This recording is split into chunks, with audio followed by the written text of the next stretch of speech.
And I finally got through to the last who would win. I did it. I did another whole week's worth of who would wins, and then some. I did freaking Monday to today, Wednesday, the 1st of November. I like doing the week of who wins, but man, is that exhausting. And I know he doesn't look. I don't put a lot of effort into. Obviously, I don't have like editing software or anything like that. No, it's just me talking here. But I still have to pick the who wins, write out the information, figure out who's going to win, figure out how the fight's going to go, and then I have to actually make the time to sit down and in front of the camera and do the video. When you combine that with a work schedule and other things going on in my life, that can be difficult and taxing. But we're here, and as per I normally do, the first week of the month is the Wednesday is one of the Sternritters. In this case, I did the Bleach captains. I did the Espada versus the Lantern fights. Now I'm doing the Sternritters, who again are Quincy's, who are humans with spiritual abilities. The Sternritters were a select group of them that have abilities corresponding to letters of the alphabet. And we are going with Sternritter W this week. Sternritter W, I'm going to get this name right, I swear to God. Nianzol Weizol. Also known as Sternritter W, the Wind. Not the wind, the wind. Now, excuse me. The thing about some of these Sternritters, the problem with them is that they have, they have some, a couple of them have some really odd abilities. So when figuring out who to put them against, I'm like, okay, I got to figure out someone who's got a similar power basis or a power basis that it can mimic it, or something that would be an interesting matchup in some way, shape, or form. Well, the thing about this guy is, and I'm going to actually get this, I know his ability because I looked it up. He has a standard Quincy abilities, by the way, absorbing Reishi, spiritual energy, so he can use things like here in Karku, super speed, arrows if he had to. But his main ability is called the Wind. Now, I'm reading this verbatim. Nianzol can deflect attacks away from targets of his choosing. When he uses this ability, the attacks are not countered. Rather, they are pushed to the side of the target, preventing them from connecting. This ability also causes solid attacks like swords to bend away from Nianzol himself. He is not limited to blocking only the attacks which he can see. He can deflect the attacks through instinct alone, making even surprise attacks useless. Nianzol can also use the Wind to cut opponents in half by moving his finger towards them, which bends their bodies out of the way. When he actually used this ability in the manga, and we were wondering what was going on, and then he just cuts guys out. I'm like, the hell! Like, literally, you almost can't touch this guy. However, Nianzol cannot counter any attacks that are swift enough to escape his notice. Essentially, if it's too fast for him to notice, he can't do anything about it. Now, as you can see what I put up against, I had to think of someone who was kind of similar in that bit, in some way, shape, or form. Either in like a force field kind of way, or a reaction, or pushing people away. And they're thinking, you know what? Someone who does invisible forms of defense, who can push individuals away, things along those lines. Sue Storm, the Invisible Woman. I'm like, well, it kind of works. Let's go Sue Storm. And I mean, I'm going to bring Sue Storm up again, too, just so I can, again, verbatim, get the information right. Now we obviously know who Sue Storm is. And by the way, that was pretty much all I had to do for Nianzol in terms of my explanation of what he can do. I literally just read his power bases verbatim. He doesn't even prevent us. It's not even like a force field. It's just wow. Forget, just blank down the roll. He pushes attacks away. They just are pushed away. He bends solid objects. They just don't come any closer to him. He can use that ability to bend people's body parts out of the way and cut people in half with that. He can do it instinctually. So there you go. As long as the attack's not fast enough to hit him, or he can't perceive it, basically, then can't perceive it, basically beyond his notice. But obviously, Miss Invisible, I should call her, Invisible Woman, Sue Storm, is part of the Fantastic Four, at least previously. I don't know if she's still. Married to Reed Richards, got the Cosmic Storm. She developed powers of cosmic. It affected her senses, essentially. She can make herself and other people and objects invisible. That's pretty much the extent of that. Excuse me, wow.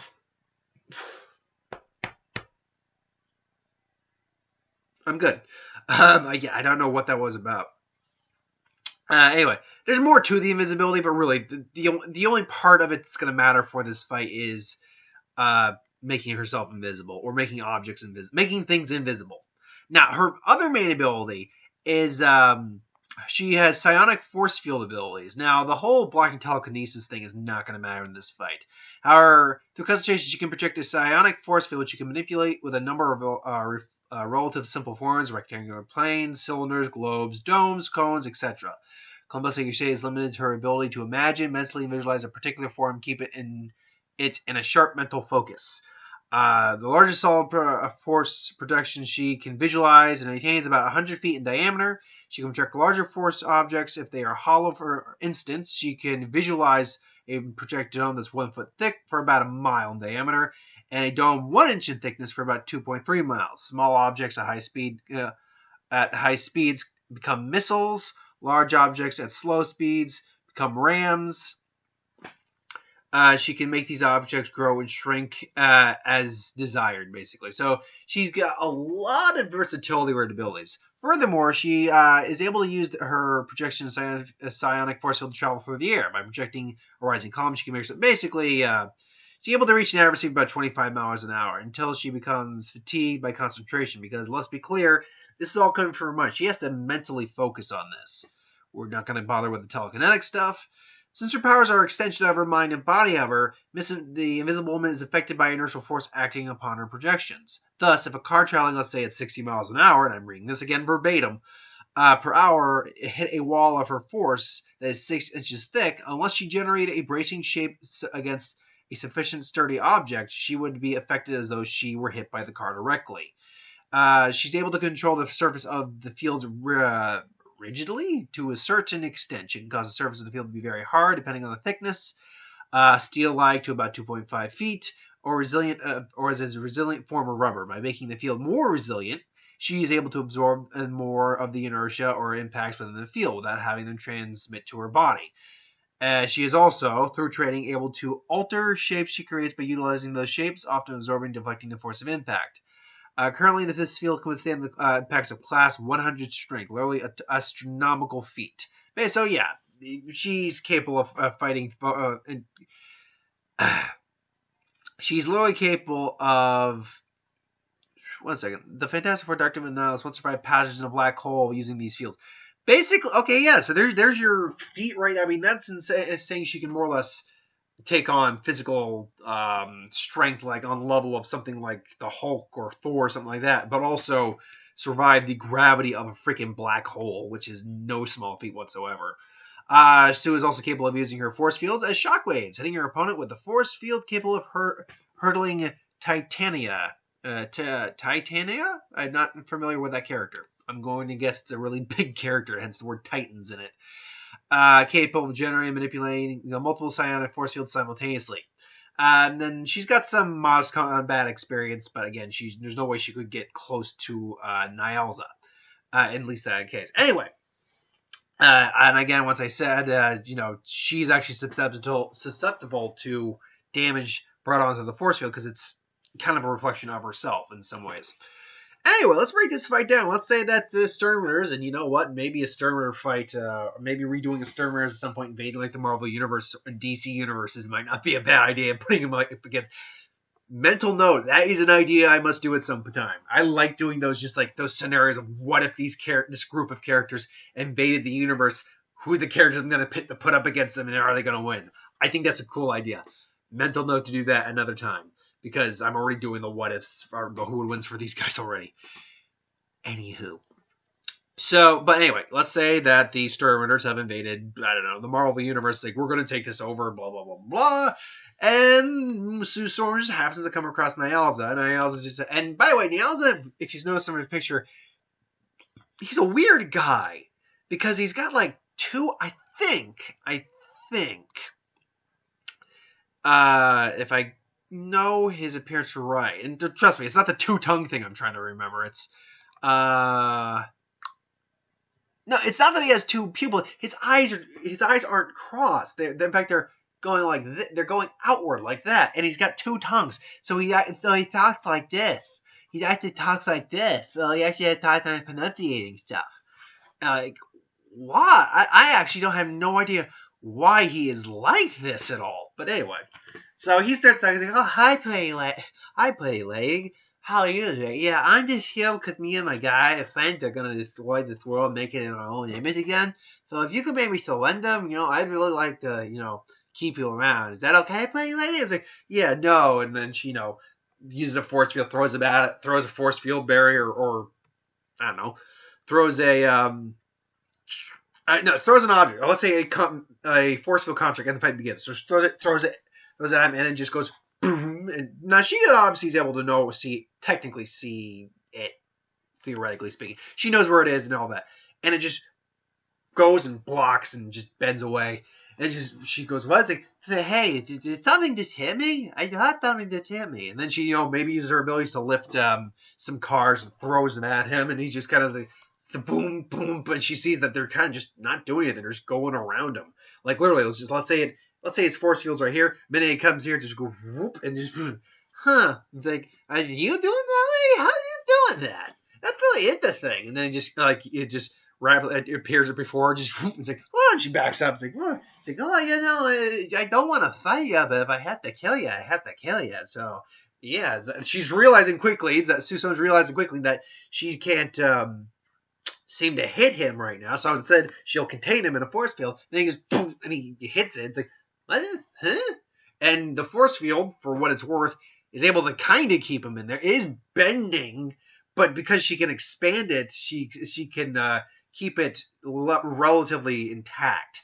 So, but it's still hurting her at the same time. Just like, this is weird. And then he just uses the wine, just chink, or just like 1 second, and then just does like almost like a zipper, except it just splits the dome in half, and she feels that she's like maybe she's like got a giant gash on her, maybe her arm's almost falling off. It's like, oh, it's like, yeah, wait, did that hurt me? I just did this. And granted, you think I'm kind of talking to him like he's a child, but when you actually read his dialogue, he kind of is a little bit, or he's kind of arrogant, really, more than anything else.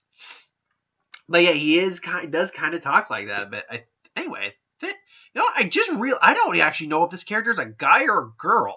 Give me 1 second, because I'll get to the back of the fight in just a second. But it did not occur to me, because problem with a lot of anime characters, manga characters, whatever, are okay. It is a young man. All right, I thought it was. Is that sometimes they can look very effeminate, and therefore you can't tell if they're a man or a woman. But anyway, so he does that, and then then she sees him move the finger in. She's able to get out of the way this time by projecting a column and just getting up, but her column gets kind of cut, and she's able to save herself again. Now she's got to figure out how the hell she's gonna be able to target him. Now, granted, she's been married to one of the smartest men in the entire Marvel universe, so it's not impossible to think she can't strategize a little bit. She's throwing stuff at him, keeps throwing stuff with her force fields, throwing projectiles at him, but all the while she's also laying a trap of like maybe saying something like this, like I don't know, yeah, something like that, and they're coming around from the side. So long as now it's distinctive, but if he can't notice it, like if the movie's so fast he can't notice it, then she might be able to catch him off guard. So the question is, will she be able to get the missile? Because it's got to move fast. That's basically how he got killed in the spoiler. He got killed. Most of these all the Sternritters got killed in the long term. That's basically how he got killed. Was someone moved so fast that he didn't notice their attack. That's what happened. So the question is, can she? So she's got to move faster than his eye can perceive. Problem is, he's a Quincy.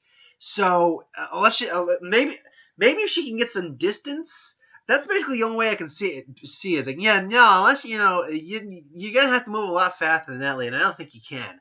So maybe, I'm as you can kind of tell, I kind of lean this fight towards Nianzol's favor. But Sue is clever, Sue is smart, and Sue knows it. Theoretically speaking, if she could get enough distance, enough momentum, enough speed on one of her constructs, her psionic constructs, and hurls it at him. It might get enough speed that he can't notice it and then just kind of go straight through his head. Just, well, granulate. And then he just falls down dead. But she'll probably be messed up from it because his powers are kind of messed up in some ways. Now, what's the likelihood of that happening? See, it's all she suffers from physical and mental strain because of her abilities. So, you know what? I mean, I don't know if I'm being kind or not. I think I'll go about 25%. 25% for her, but 75% for Nianzol. I think that's good. I think that's solid. But hey, if you think different, that's cool. Let me know. Yeah, this is kind of a weird one, but it was kind of a fun one too. It was very different because he's a really weird character, unique in his power bases. But hey, if you guys use for who would wins Star Wars, what if, anything I do on the channel, put in the comments below, let me know. I'll get to it at some point. Be back in a little bit for tomorrow. Actually, I'm going to just pre-record my what if for tomorrow. Spoilers, I'm continuing on from the last one, so later.